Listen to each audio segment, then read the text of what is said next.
You know, a lot of us when we were younger, they gave us nicknames.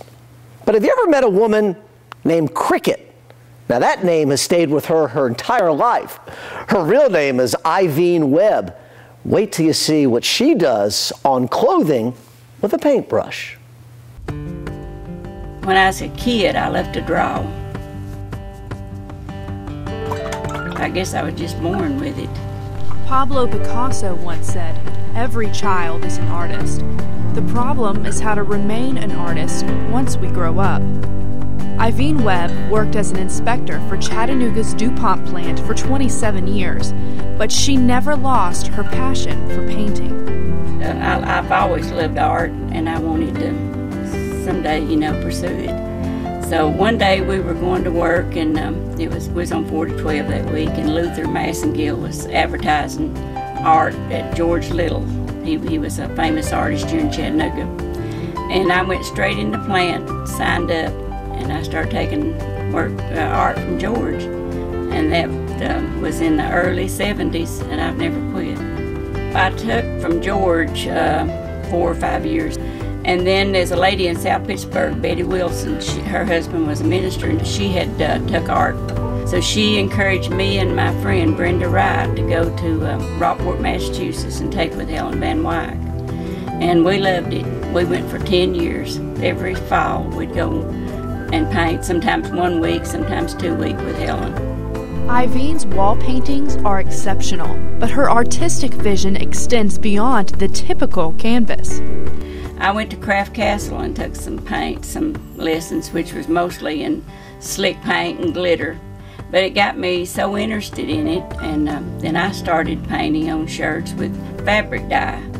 And fabric dye makes your shirts real soft, and they don't crack like acrylic or something. And I tell all my customers to wash them in drift like baby clothes. I use Delta dye for fabric. It's the greatest paint I've ever had. It just makes your clothes, they're soft, just as soft almost as the material that they're painted on.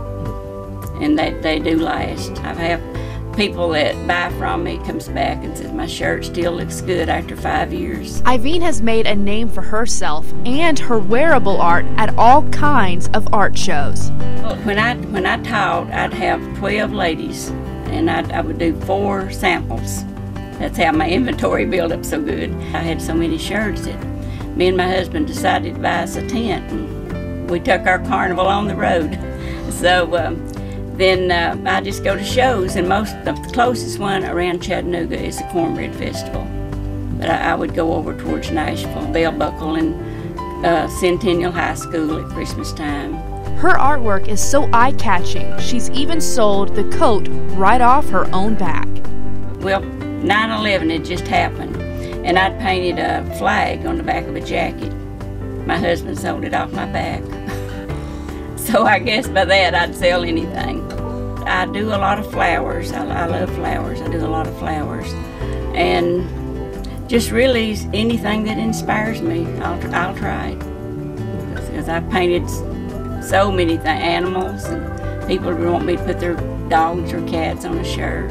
Iveen is inspired by everything around her, but most of her inspiration comes from pictures. Well, I take a lot of pictures, and I've got albums of pictures that I'll probably never live long enough to do all I would love to paint. I love it that much. If you've ever purchased artwork from Iveen, you'll notice an interesting signature. Okay, when I first went to DuPont, I was 18 years old, I told you, and they said I hopped around like a cricket. So I got that old name, Cricket, and I thought, well, I'd sign my clothes Cricket, and my oil paintings, I signed them Iveen. I thought, well, everybody knows me, but mostly everybody calls me Cricket. So many people do. So I thought, well, that would be good, and my name of my little business is Cricket's Closet. You can't help but love a person whose name is Cricket. Up next, beautiful rocking horses made in Sparta, Tennessee.